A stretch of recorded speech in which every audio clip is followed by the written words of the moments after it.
Próxima atração, Altos Papos com Robson Marcelo. Oferecimento, Boulevard Beco Fino, o cenário perfeito para os seus melhores momentos.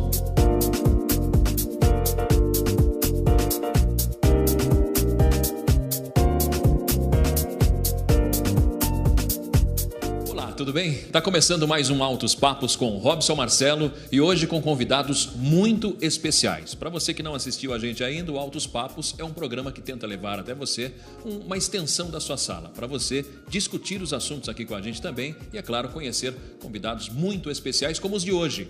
Vou receber aqui Marcos Bonechini, ex-goleiro do São Paulo, deu a sua contribuição muito especial também ao nosso querido Paulista e vai contar um pouquinho da sua carreira, a sua trajetória. Recebendo também o humorista Antônio Celso Júnior, ele que faz stand-up, faz alguns personagens e, é claro, nós vamos cobrar dele aqui no nosso programa que faça esses personagens também.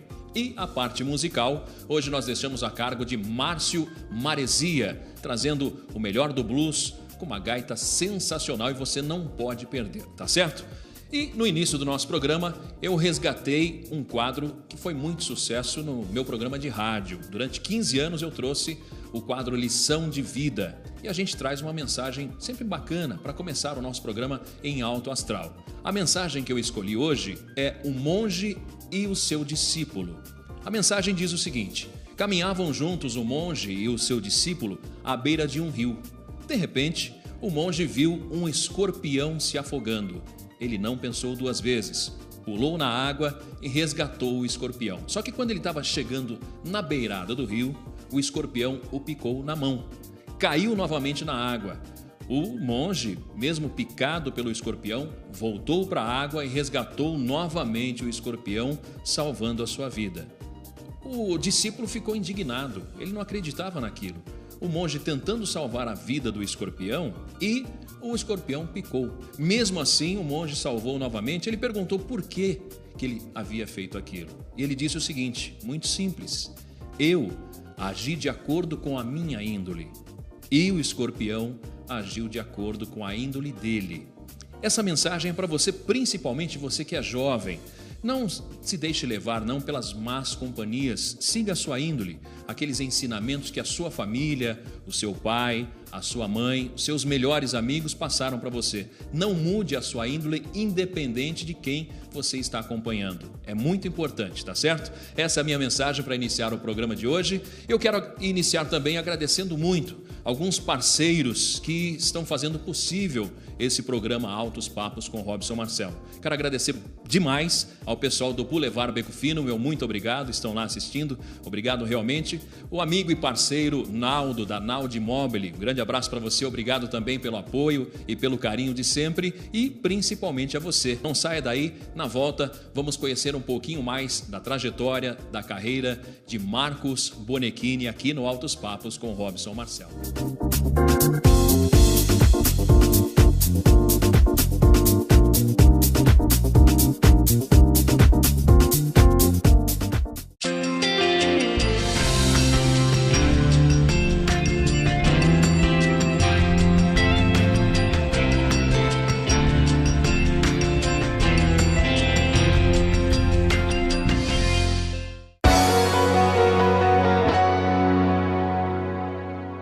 Boulevard Beco Fino está sempre trazendo novidades para você. Pratos especiais de dar água na boca, os melhores vinhos, carnes, peixes, a pizza que toda a família adora. No Boulevard Beco Fino tem o chopp tirado no capricho, cervejas do mundo todo, chocolate e muita diversão. Boulevard Beco Fino, o cenário perfeito para os seus melhores momentos.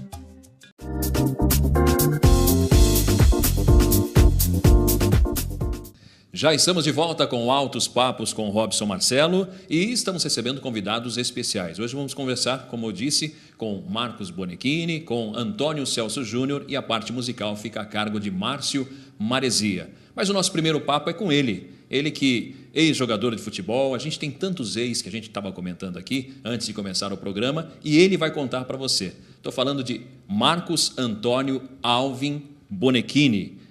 Você sabia que todo mundo sabe quem é Marcos Antônio Alvin Bonechini? Bonechini, muito prazer em ter você aqui no nosso programa. Obrigado por aceitar o nosso convite.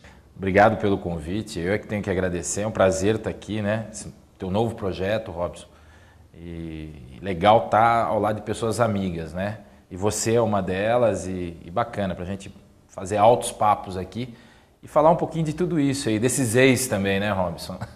Tem muita coisa para falar, viu? Agora, Marcos Antônio Alvin Bonechini, essencialmente italiano ou não? Essencialmente italiano pelo Bonechini, né? Que é da família do meu pai, norte da Itália. Alvin o que é? Português? Então, essa é a grande discussão. A família, que é a família da minha mãe, né, que era de Minas, não se sabe se é português, tem gente que diz que tem uma linha meio árabe aí, não descobrimos ainda. O que eu descobri recentemente, inclusive, que na cidade de Atibaia, que é aqui ao lado, é uma família tradicionalíssima lá, e eu não sabia disso. Até estou levantando essa história para descobrir a origem ali da família aqui em São Paulo, que a gente desconhecia. Nós vamos abordar vários assuntos, vamos falar bastante da sua carreira, mas eu queria abordar alguns assuntos específicos. O primeiro deles sobre Copa do Mundo, nós vamos ter Copa do Mundo aqui no Brasil. Eu queria saber a sua opinião sobre a Copa do Mundo no Brasil e principalmente sobre essas obras. Você acha que termina, não termina? Nós vamos pagar mico ou você acha que vai dar tudo certo? Assim como foi também na África, muita gente achava que não daria certo, que não iriam conseguir terminar os estádios e tudo mais. Acabou dando certo, mas é claro que os bastidores, nós descobrimos muitas coisas ruins também nos bastidores. O que você acha? Qual a sua opinião como ex-jogador, Marcos Bonechini? Em relação à Copa, na parte esportiva, eu acho que o Brasil, até como esportista que sou, eu acho que o Brasil está ganhando um grande evento. É o maior do planeta, né? Ou um dos dois maiores do planeta. Uma Copa e uma Olimpíada, sem dúvida nenhuma, são muito importantes. Acho que o Brasil vai sofrer um pouco mais na competitividade até da Copa dentro de campo. A Copa das Confederações foi muito bem, mas as seleções vêm mais bem preparadas para cá. Então, até para tentar se reafirmar e mudar a história do fantasma de 1950, a seleção vai ter que entrar muito competitiva. Agora, o que me preocupa é tudo que girou em torno da questão estrutural, a utilização do dinheiro público, tudo que foi feito para essa Copa do Mundo. Acho que atrasos assim absurdos que a gente infelizmente nota que foram forçados até para que numa situação de emergência se jorrasse mais dinheiro com mais facilidade, muita coisa em atraso. Eu andei circulando, até por projetos que eu tenho hoje, em algumas capitais do país nesses últimos meses. A gente vê obras, mas vê obras viárias, vê muito pouco. Estádio é importante, arena de evento é importante, mas o que fica disso de um legado para o povo brasileiro? Quer dizer, se investiu numa melhoria de infraestrutura, de transporte público, de saúde, enfim, até de hotelaria, que eu acho que o Brasil pode usufruir disso, na questão turística, enfim. Eu acredito em eventos desse porte que tragam um legado para o país. E realmente eu tenho uma dúvida se a gente vai conseguir realizar o evento na proporção que ele merece, né, na organização que ele merece, atender bem quem venha para o país. A segurança é outra questão importante, que a gente não passe essa imagem ruim para fora do país, de repente um país inseguro, que infelizmente a gente já passa, né, e que fique realmente um legado pós-Copa. Ser uma coisa pontual simplesmente, até uma coisa que fica na minha cabeça com relação ao emprego, por exemplo. Hoje a gente está gerando muito emprego em torno da Copa. E pós-Copa, será que não vão gerar um desemprego alto? Né? Espero que o país consiga usufruir bem e tenha um legado pós-Copa.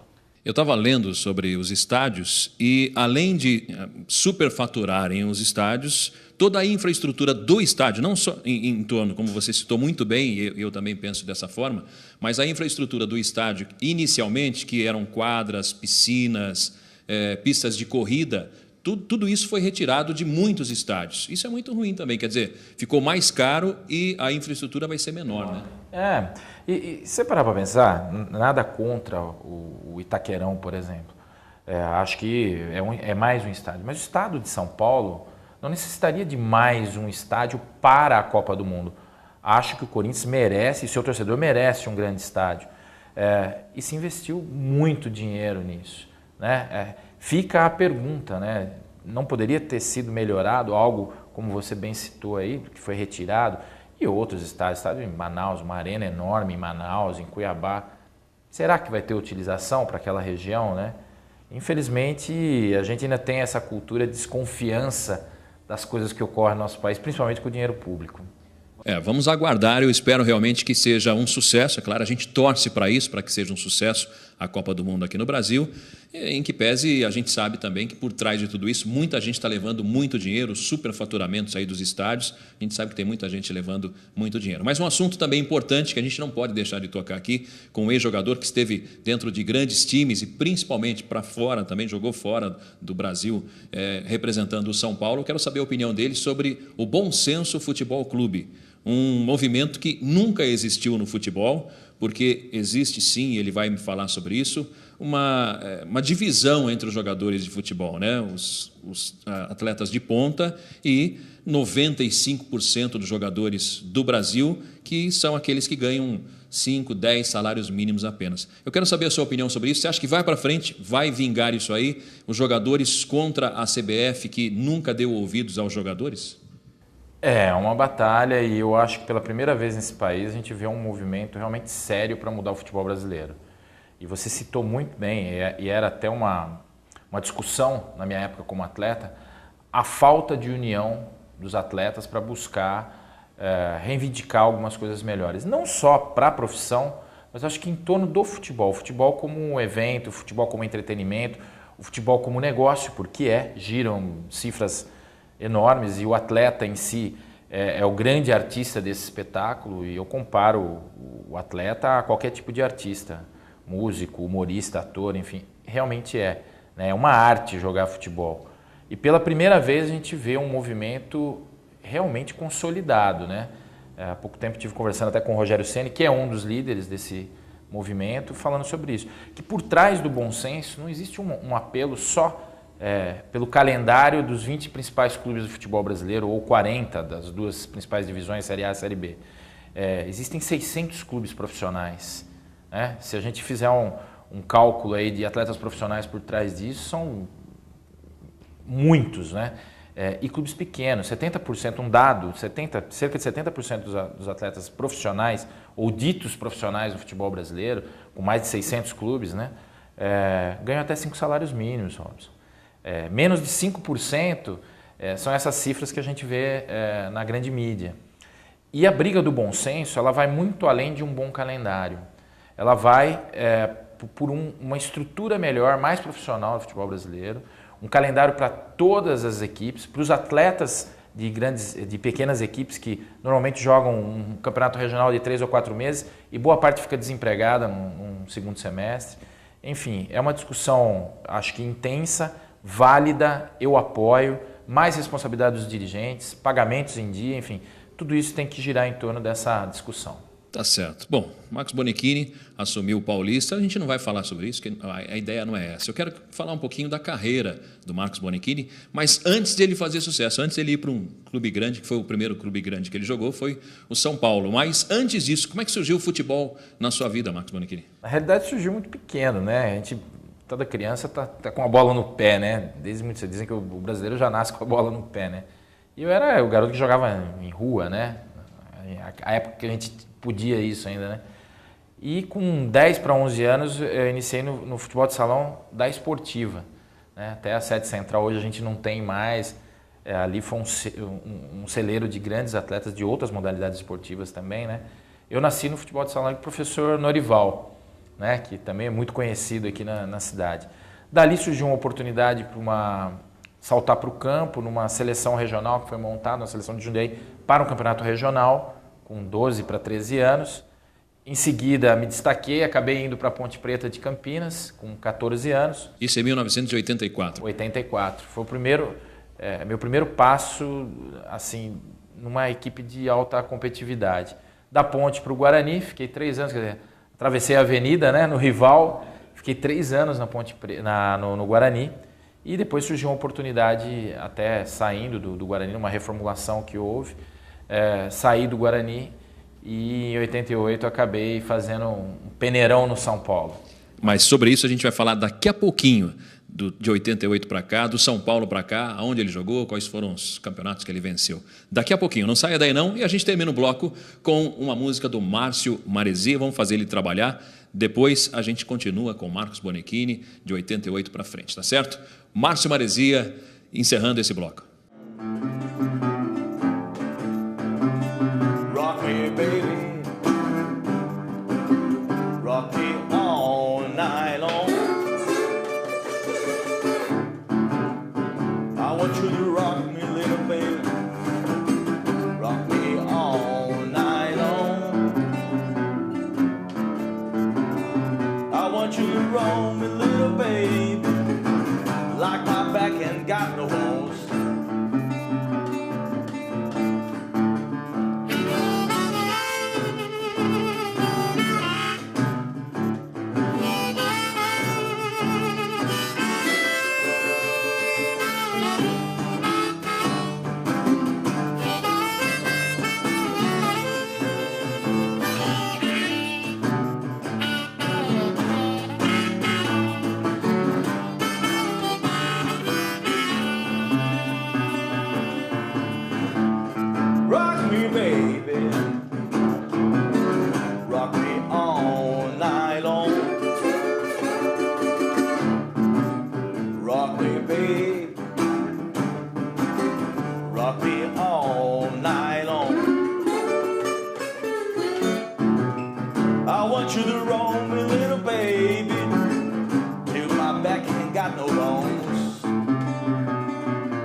Antes de encerrar esse bloco aqui, eu tenho que tirar essa dúvida, né?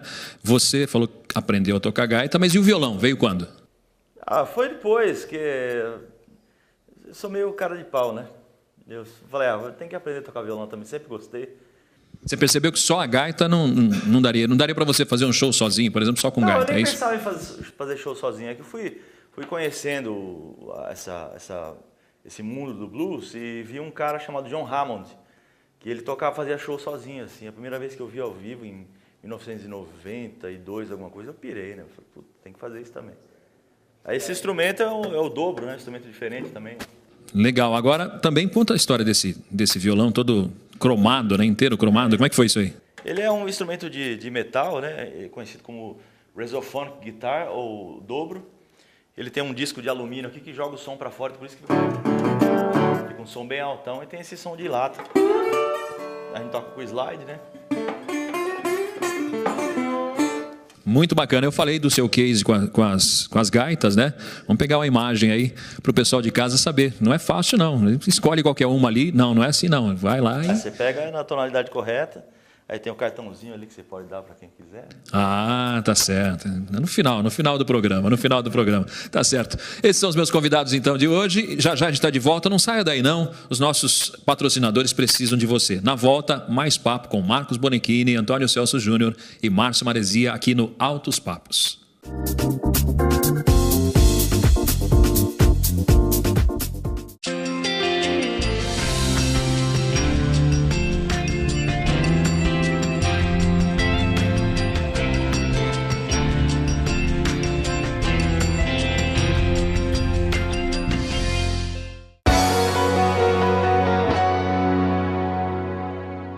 Boulevard Beco Fino está sempre trazendo novidades para você. Pratos especiais de dar água na boca. Os melhores vinhos, carnes, peixes.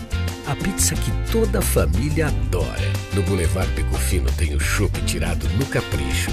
Cervejas do mundo todo, chocolate e muita diversão. Boulevard Becufino, o cenário perfeito para os seus melhores momentos.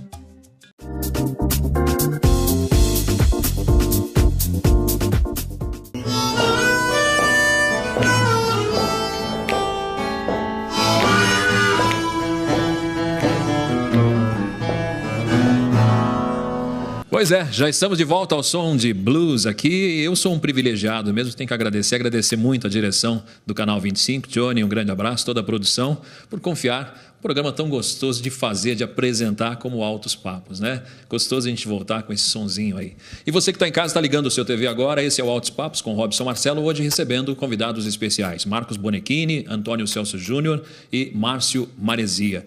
Eu deixei esse bloco para conversar um pouquinho mais com o Marcos, saber da carreira dele depois do São Paulo, que isso foi em 1988.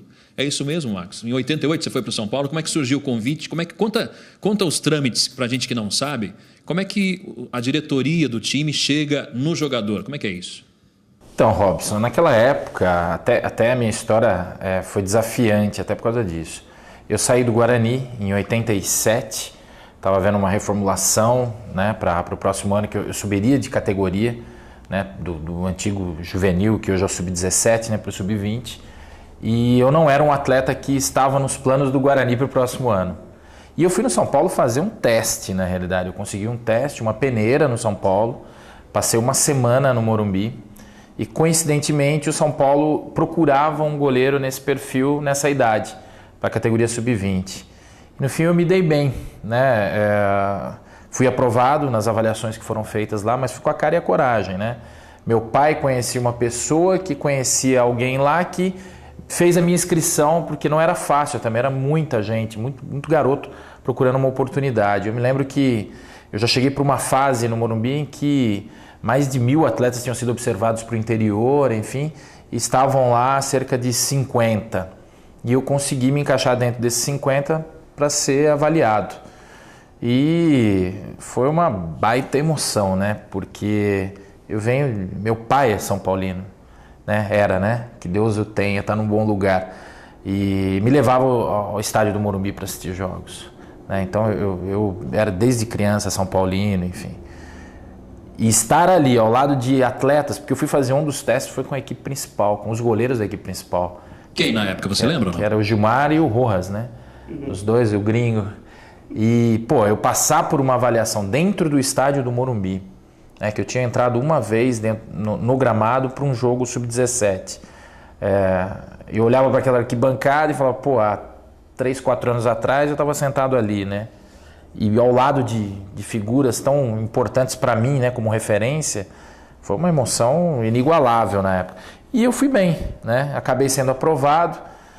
Voltei para uma outra etapa. Me corrija, eu sou São Paulino também, o pessoal que me conhece sabe que eu sou São Paulino, gosto muito de São Paulo. Em 88 era o Valdir Pérez? Não, era o Gilmar Rinaldi, Gilmar e o Rojas, o chileno, né? Que deu Roberto Rojas. Aquela história toda do Rojas. E no fim, fui para o sub-20, cheguei como um dos reservas da equipe. Em pouco tempo ganhei a posição, comecei a joguei um campeonato sub-20. As portas foram se abrindo. Em um ano eu estava na equipe principal de São Paulo. E eu me lembro que assim que eu subi, porque o São Paulo tinha a equipe o expressinho, né? Os aspirantes, mas que integravam a equipe principal. E os goleiros principalmente, ficavam juntos. E eu lembro que eu subi, em 89, eu era o 7º ou 8º goleiro da equipe. E eu falava, como é que eu vou fazer aqui? Eu olhava para frente, dois caras... Vai ter que correr muita gente, né? 2 caras de seleção, o Gilmar e o Rojas na seleção chilena, e outros que vinham ali mais velhos que eu, buscando seu espaço. Eu sei que nesse mesmo ano eu cheguei a ficar num jogo no banco de reservas. Por um motivo ou por outro, o caminho foi se abrindo, goleiros foram saindo, o Rojas foi para a seleção, né? E no fim aconteceu todo aquele episódio do Maracanã, enfim, e de repente eu estava ficando um jogo no banco, já era o 3º goleiro no final do ano, com 19 anos.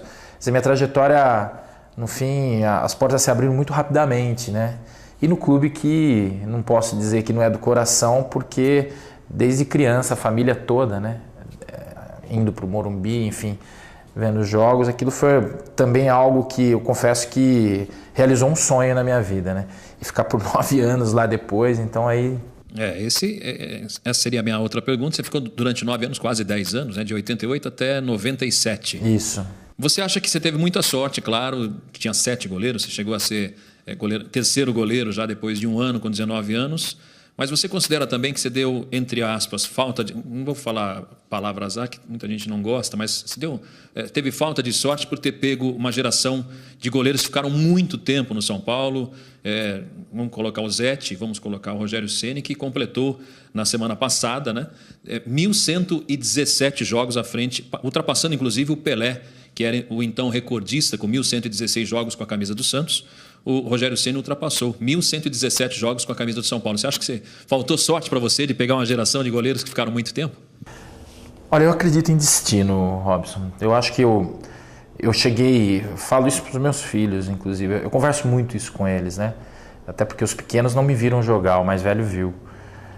Eu acredito no destino. Eu acho que eu cheguei mais longe do que um dia eu imaginava chegar, né? Fui muito feliz dentro do futebol, né, como atleta, seja no São Paulo ou em qualquer outro clube. Para um garoto que ia para o estádio assistir os jogos e você fazer parte, ser integrante de um período da história do clube muito importante, que foi a conquista de Libertadores, os 2 mundiais, os 2 primeiros mundiais, enfim. Trabalhar com Tele Santana, né? Então, assim, eu acho que não era para ser. Assim, não tive, talvez, grandes oportunidades, é verdade, gostaria, lutei para isso, mas eu acho que o destino mostrou que o caminho era outro, né? E tive no meio de algumas feras, né? O Zete, e vindo atrás o Rogério, né? Na época. Então, me sinto um privilegiado de ter vestido a camisa do São Paulo por tanto tempo, e se perdi espaço ou não conquistei um espaço, foi porque a concorrência também não era pequena, né? Tá certo. Deixa eu falar dessas conquistas aí. Eu deixei até um espaço para a gente falar sobre isso, que são várias conquistas, e depois a gente vai falar também por onde passou o Marcos Bonechini até encerrar sua carreira em 2004, se eu não me engano, na Portuguesa Santista, é isso? Memória tá boa, hein? Isso aí São mesmo. Paulino, né? 2004. Mas vamos falar um pouquinho da carreira do nosso outro convidado, Antônio Celso Júnior. A partir do momento que ele se tornou ator e se tornou humorista, você primeiro teve personagens ou você teve um personagem, aliás, você chegou imitando já ou você tinha um personagem para seguir a carreira de humorista? Assim, na verdade no teatro a gente tinha a construção dos personagens, né? Então em cada peça que a gente fazia a gente tinha que construir um personagem de acordo com a história, com a peça, enfim. Agora, já como comediante, não. Como comediante eu já dei o cartão de visita que era o Pato Donald, que esse aí eu tinha que fazer a imitação mesmo. Né, e coloquei esse primeiro número. Aí depois que foram vindo outros, aí que teve a criação do Toninho Firmeza, que era outro personagem, né, foi aí que tudo começou. E veio a era do stand-up, né?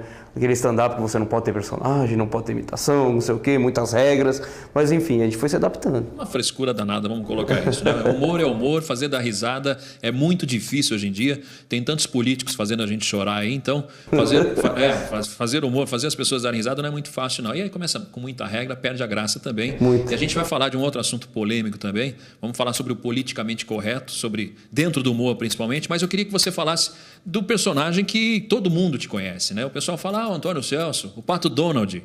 Como é que surgiu a voz do Pato Donald? Como é que você descobriu que você imitava o Pato Donald? Não, eu vou te falar sério, eu comecei brincando, imitando gato. Né? Até valeu. Um dia eu ainda vou ensinar, eu vou fazer um workshop e criar um monte de Donalds por aí. E foi imitando o gato, fazendo uau, uau. E aí outro dia eu assistindo o desenho da Disney, meu Deus, nossa, eu comecei a falar como fazer o gato. Aí o que aconteceu? Acabou saindo o Pato Donald, mas eu não usava isso profissionalmente. Brincava na rua, fazia historinha do Donald com a Margarida e que não sei o que, todo mundo se divertia e pra mim tava ótimo, né? Tava lindo. Pensava que aquilo ia virar uma profissão um dia. Não tinha nem noção, porque na minha família não tem ninguém artista. Né? Ninguém para dar um empurrão para falar, cara, segue esse caminho. Até meus pais vão falar, não, olha, você tem pinta de artista, hein, vai? Porque nenhum pai gosta de falar assim, você tem pinta de artista, né? Porque é uma coisa muito complicada. Principalmente na minha geração, assim, que é hoje eu estou com 40 anos, né? Então nessa fase ainda os artistas não eram artista, sei. Então era muito complicado, né? Soltar realmente isso aí. E o Donald nasceu disso aí. Desde os 8 anos de idade eu faço o Donald. Né? Mas profissionalmente mesmo ele só veio depois dos 28 anos. Tá certo, mas eu trouxe um personagem aqui, ele estava tomando conta dos carros lá fora, ele pediu uma força aqui. Vamos dar uma força para esse guardador de carro, então. O que você trouxe aí pra gente? Foi o Toninho Firmeza. Toninho Firmeza é um dos primeiros personagens que eu criei. Faz um pouquinho pra gente ver. Então, prepare-se para a transformação. Vamos lá, porque transforma na hora, aqui é assim, né? Transforma na hora, que é legal para você ver como é que é a transformação. É aquele cara da periferia, aquele cara que luta muito, né? Que tem muitos problemas na família também, coisa assim. E ele tem as gírias, e aí eu vou colocando a touca, já vou começando a transformar, tá ligado? Aí quando eu coloco o óculos, o negócio tá completo, mano. E aí, velho, firmeza aí, galera. Da hora aí, tá participando aí do programa do cara, mano. Velho, obrigado pela oportunidade mesmo. Ele falou que eu tomo conta de carro na rua e tomo mesmo, tá ligado? Sabe aquele cara, velho, que você chega, estacionou o carro, o cara chega assim, e aí, tio, R$20, firmeza? Aí, tio, fico até às 5 da manhã, mano. Aí, tio, se não pagar eu risco, velho. Então, mano, esse cara sou eu. Mano, aí vai vendo. Eu tava tomando conta dos carros, aí o Robson Marcelo parou o carro lá onde tava tomando conta, mano. Olha o motivo de eu estar aqui hoje. Aí, depois da balada, velho, 6 horas da manhã, mano. O cara chegou lá. E aí, mano, firmeza? Eu falei, firmeza, mano. É nóis, velho. Firmeza, mano. É nóis, velho. Firmeza, mano. Velho, nós ficamos nesse papinho aí uns 15 minutos, tá ligado? Eu adorei que eu fiquei praticando os intelectos, né, velho? Mano, aí ele falou assim, aí, mano, você que tava olhando os carros aqui na rua? Eu falei, eu tava, velho. Mas, mano, eu tô olhando lá, meu carro não tá lá. Eu falei, é lógico. Roubaram. Como assim roubaram? Eu falei, roubaram, truta, perdeu, levaram embora, já era, mano. Falei, mas velho, você não ia ficar de olho? Eu falei, mas eu vi, tá ligado? Mano, mas você viu e não fez nada? Eu falei, velho, você tá louco, era 2 trogloditas desse tamanho armados, você tá ligado que eu vou entrar na frente? Eu não, mano. Falei, mas velho, e agora? Vou ter que ligar pra polícia, pra seguradora, eu tô ferrado. Eu falei, calma aí, truta. Eu anotei a placa, tá ligado? Sapiência, né, mano? Ô, velho, mas aí, ó, tem várias histórias aí que você quiser, mas conta aí. Vamos aplaudir, né? Obrigado, valeu mesmo, mano. Isso aí arrepia até os cabelinhos do nariz. É só um dos personagens, daqui a pouquinho tem mais. Vamos encerrar esse bloco aqui com música. Márcio Marazzi, o que você preparou pra gente aí? Vamos tocar uma música de um gaitista chamado Little Walter. Vamos lá, então. You So Fine.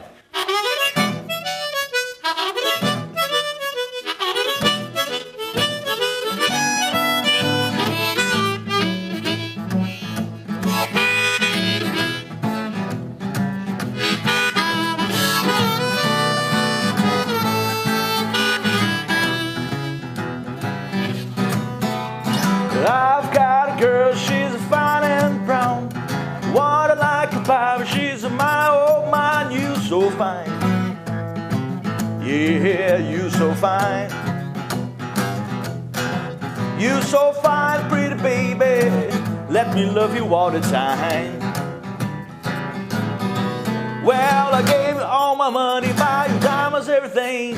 I tell you be mine, baby, you will never met you so fine. Yeah, you so fine.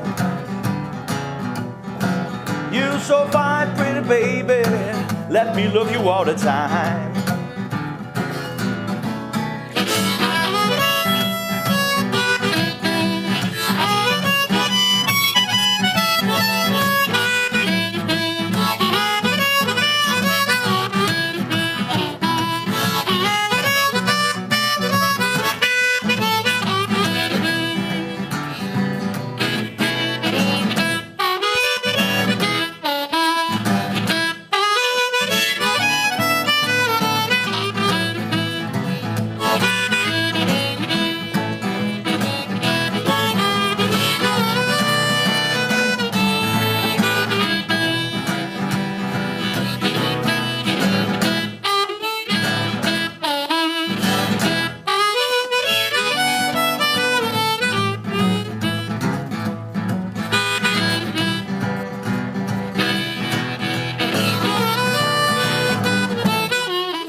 Altos Papos volta já.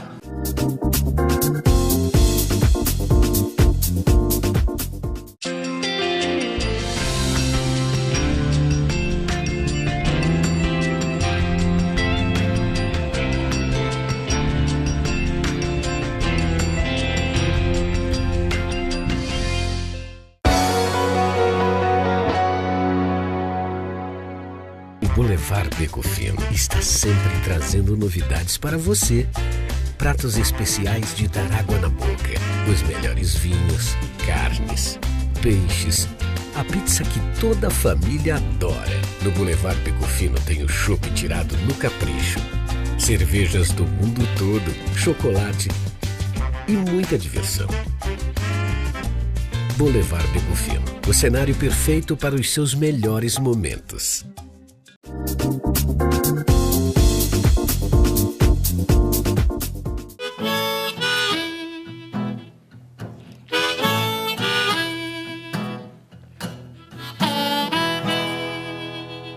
Já estamos de volta a Altos Papos com Robson Marcelo, recebendo hoje Marcos Bonechini, Antônio Celso Júnior e Márcio Maresia.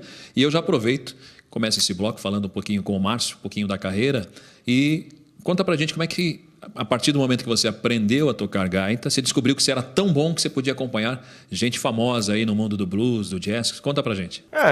Eu comecei assim, sem pretensão, na verdade, né? Fui tocando e tinha alguns artistas que eu admirava, mesmo brasileiros, né? Que é difícil o brasileiro falar de artista brasileiro que admira, né? Mas eu tinha e tenho ainda uma banda chamada Blues Etílicos, que eu gostava muito na época, ainda gosto. Aí já toquei com eles, já fiquei amigo, tudo. E aí um dia eu fui dar uma canja com esses caras do Blues Etílicos lá em Campinas. E eles estavam acompanhando um cantor americano chamado J.J. Jackson. Hoje ele mora no Brasil, né? Muitos anos, e aí eu dei uma canja com eles e conheci o J.J. Jackson no palco. E aí a partir daí, como ele gostou do meu som, tá, e também era muito difícil encontrar gaitistas no Brasil, né? E aí eu comecei a tocar com ele. Praticamente eu comecei minha vida profissional, eu conto a partir daí, tocando já no esquema legal, assim. Depois de um tempo é que eu fui montar um trabalho assim solo, para tocar sozinho, mas eu comecei já num esquema mais top, assim, vamos dizer, né? E foi legal, eu aprendi muita coisa, viajei o Brasil inteiro com ele, muito bom, aprendi muita coisa, gravei 2 discos com ele. Chegou a tocar fora do Brasil ou não? Não, fora do Brasil não, tocamos só aqui dentro mesmo. Bacana. Agora, dentre essas gaitas que a gente já mostrou aí pra você, que você trouxe no seu case, qual que é a mais difícil de tocar? Não tem a gaita mais difícil, pode ter assim uma execução mais difícil, né? Existe esse tipo de gaita aqui que chama de gaita cromática, né? Mas ela não é, ela só é maior, mas não é mais difícil. Essa aqui eu acho... Você consegue, com esse suporte, você consegue tocar, fazer um som aí pro pessoal de casa? A cromática não, porque a cromática ela tem esse botãozinho aqui. Que precisa. Precisa do dedo. Precisa. Mas aí não, dá até para colocar, mas você fica sem os recursos, né? E por incrível que pareça, eu acho essa gaita menor mais difícil, porque o controle de notas, a mudança das notas, você tem que fazer tudo no fluxo do ar, né? Aumentando ou diminuindo, então Faz um movimento difícil para o pessoal de casa saber que você toca bem mesmo. Tá. Faz um movimento mais difícil que você tem aí para fazer. A gente sabe que blues também é muito improviso, né? Sim. Tem música que começa com 3 minutos e termina com 18 minutos. Né? No show, principalmente, vai fazendo. Tem um negócio que é legal, que a gente faz muito. Vou colocar o violão aqui no chão. Que tem até eu gosto de fazer, que o pessoal fala que é o folclore, né, da gaita, que os gaitistas aprenderam a tocar esse instrumento ouvindo o barulho dos trens que passavam nas ferrovias. Eu morei ali no Jardim Figueiras, que ainda passa a FEPAS ali perto. Então é mais ou menos...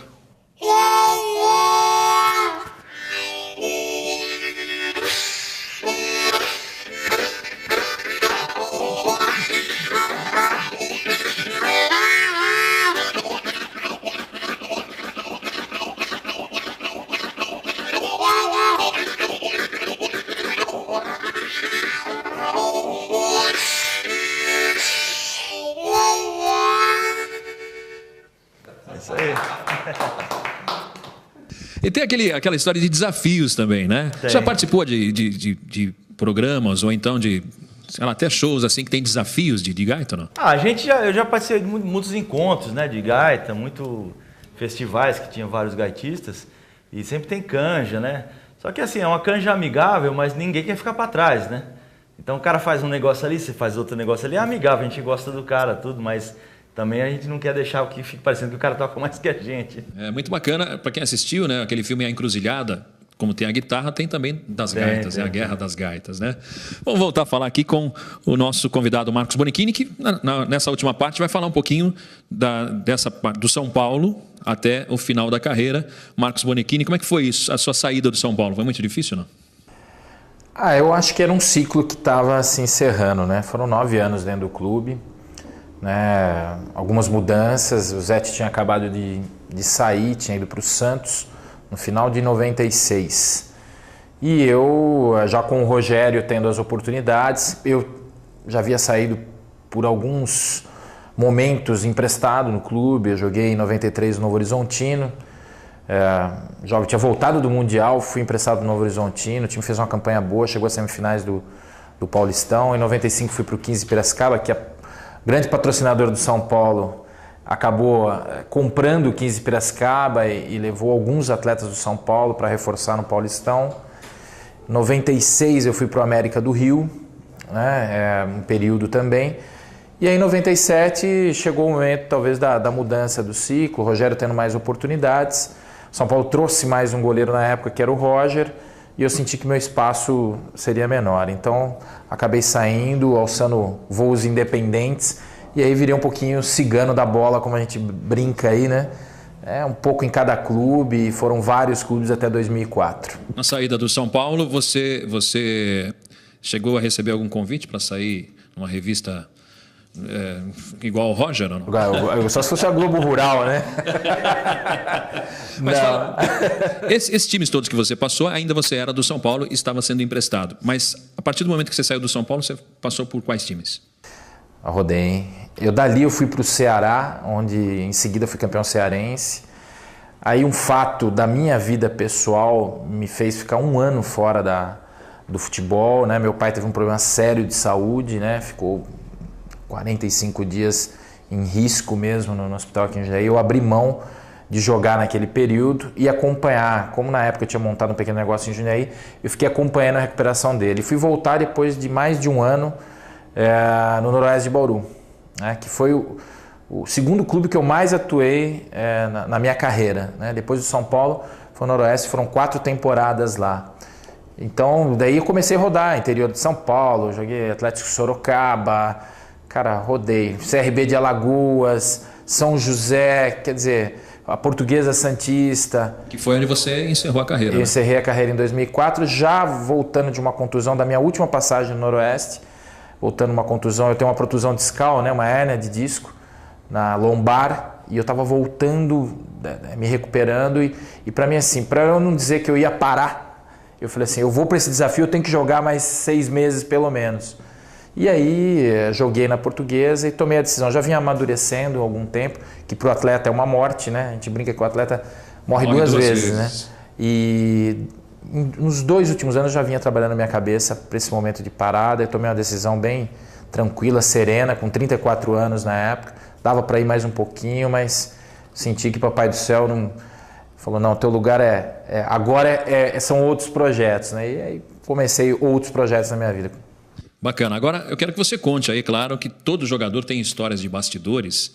E eu estava tentando convencer o Bonichini a contar várias histórias, mas pelo menos uma história da época do São Paulo campeão, na sua época, 91, 92, foi bicampeão mundial, né? Não é para qualquer um, ele estava lá. Então, conta a história de bastidores. O que você pode contar para a gente? Claro, histórias contáveis aí, porque o nosso programa passa de manhã também na reprise, então toma cuidado, hein? Imagina, futebol não tem histórias incontáveis. Não, tem bastante história, né? Conta uma que marcou a sua vida. Eu tive o privilégio até de participar do livro que o Raí lançou, né, agora, O Mundo em 3 Cores, né, Raí, 1992, que conta como se formatou o Mundial para o São Paulo, né? E o André Plihal, que foi o jornalista que escreveu com o Raí, tive o privilégio de recebê-lo aqui em Jundiaí, e ele leu o livro e o Raí me pediu minha participação. Pelo fato de eu ter uma memória boa, ele sabia disso, enfim, as fotos do livro, inclusive, boa parte são minhas, do meu arquivo pessoal, e eu dei um depoimento no livro. E eu contei uma história nesse livro que pouca gente sabe, que o Tele, na realidade, ele ficou no banco de reservas dopado no dia do jogo, né? O médico do São Paulo o dopou. Que o Tele era um cara muito nervoso. Mas mais ou menos igual o Ronaldo Fenômeno na Copa de 98, não? Não. O Tele foi uma história engraçada até, porque a gente assustou com a postura do Tele muito calmo, desde a pré-eleição, porque era o jogo da vida de todo mundo, né?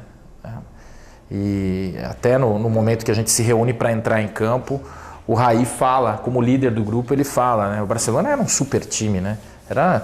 O jeito de jogar era muito parecido com o de hoje, só que com peças um pouco diferentes, né? A qualidade hoje, obviamente, melhorou, mas era um super time, era uma seleção da Europa. E o Raí fala ali, antes de começar o jogo, na hora de entrar a equipe, eu falei assim, eles podem ter tudo a mais que a gente. Eles só não têm a mesma vontade, né? O desejo mesmo de ser campeão. E isso eles não vão ganhar da gente. Até que a gente virou o jogo, né? Saímos perdendo, enfim.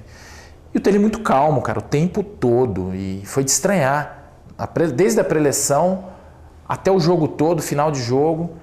E eu me sentava muito próximo dele no banco, porque eu falei, esse homem vai ter alguma coisa hoje, não é possível. Né? Passou o dia, o jogo foi ao meio-dia lá, né? Passou o dia, passou a noite. E no outro dia de manhã, eu tinha um grande companheiro de passeios nessas viagens em São Paulo, que era o médico, o Dr. Marco Antônio Bezerra. E a gente estava tomando um café da manhã no hotel. E o Tele chega super tenso, nervoso, gritando, procurando o médico. E foi junto comigo, né? O médico estava comigo. Ele perguntou, o que o senhor me deu ontem? Porque eles davam um calmantezinho leve para ele, todo jogo decisivo, porque os médicos tinham medo mesmo, né? E não dei nada. E deu uma tapeada no Tele, entrou no táxi que a gente ia sair para dar um passeio. E ele falou, eu dei mesmo, porque senão o homem ia ficar nervoso, ia passar mal e o time não ia ganhar. O tempo todo, o jogo todo, ele dopado e não sabia. Ele dopado, ele estava aéreo, mas construiu, né, o time campeão, né? Tá certo. Vamos passar agora para o Antônio Celso Júnior, ele que está cheio de histórias também, mas ele trouxe um outro personagem aqui, é um personagem caipira, é isso mesmo? Que personagem? Conta um pouquinho desse personagem. Ele veio de longe, veio de Monte Santo de Minas, uma cidade de Minas, então eu vou montando o Zé Tonho Mineiro, que é mais ou menos assim, sempre tem que ter o chapéu de pai, aí já começa a mudar até o sotaque, verdade? E aqui já completa aí. Bom, tudo bem? Ó, meu nome é Zé Tonho Mineiro, Zé de José, Tonho de Antônio, agora Mineiro, eu não sei por que é não, ué. Eu venho lá de Minas, né? Cidade de Monte Santo de Minas, uma cidade que a gente chama de primeira. Porque você colocou segunda no carro, você nem vê a cidade. Verdade. Eles utilizam a mesma placa para as duas coisas, sabia, Robson? Você tá chegando na cidade, tá assim, bem-vindo a Monte Santo de Minas.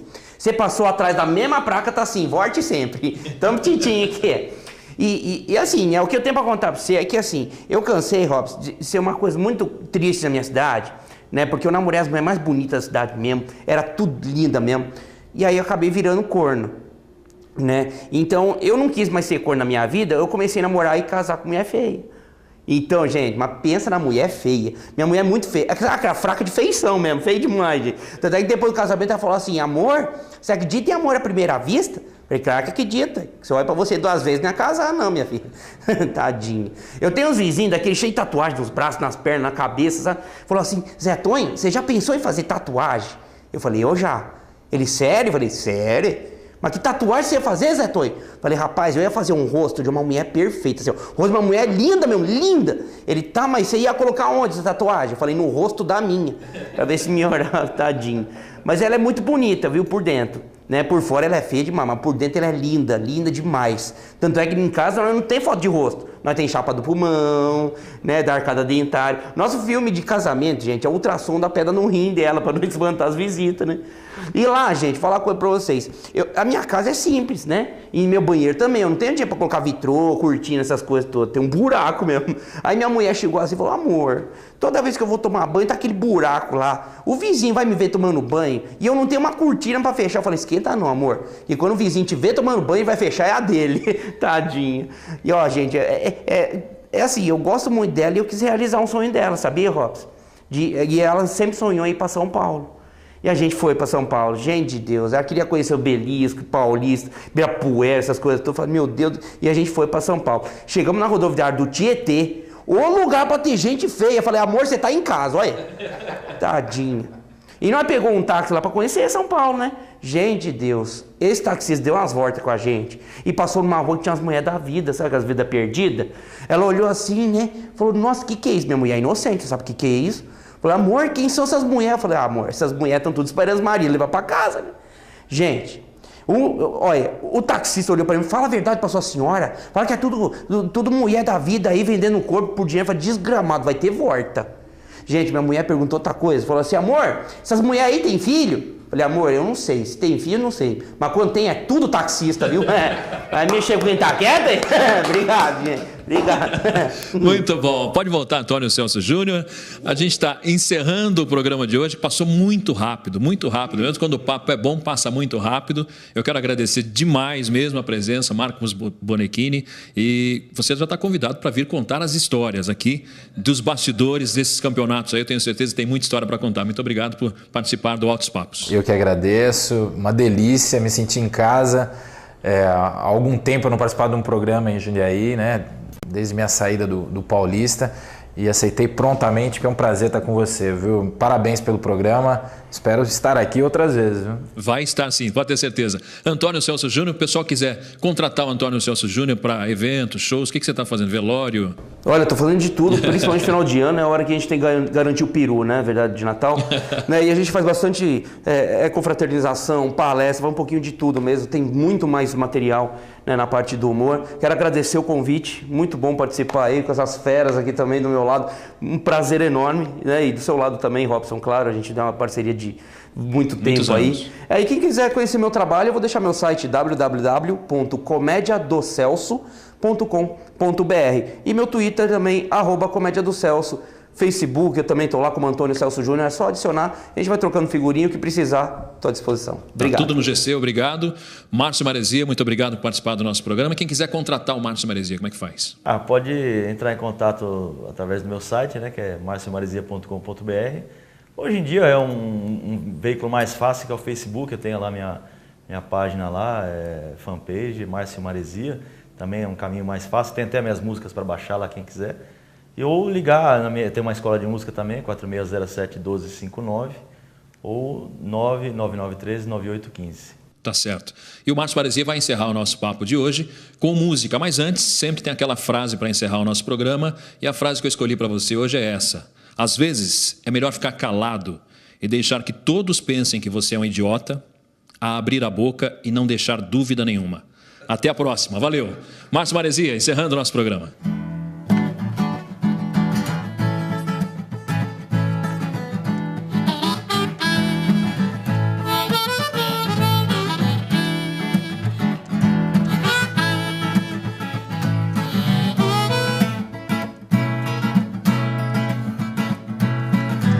Você precisa nessa vida, baby, para viver bem.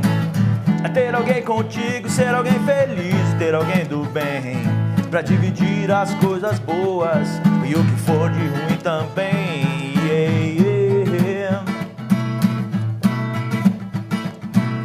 Se você quiser ser amada, vai ter que amar alguém. Se quiser respeito, vai ter que aprender a respeitar também. Porque a vida é uma troca, eu te dou, você me dá seu bem.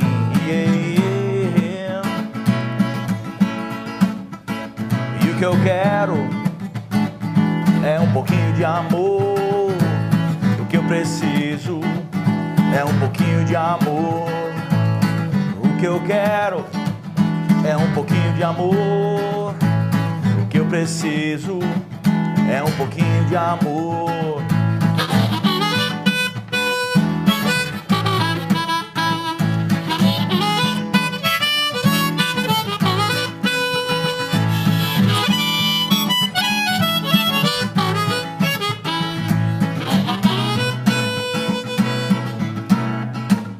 Eu quero paz, chegar de guerra nesse mundo sem amor e sem compreensão. Quero uma vida sem fronteira, passaporte, preconceito ou discriminação. Porque a terra é minha casa e todo mundo é meu irmão. Pedem paz e fazem guerra pra poder ter paz. Viver vivendo a vida parados, perdidos, esperando sem achar nenhuma solução. Porque a paz verdadeira é a que nasce no seu coração.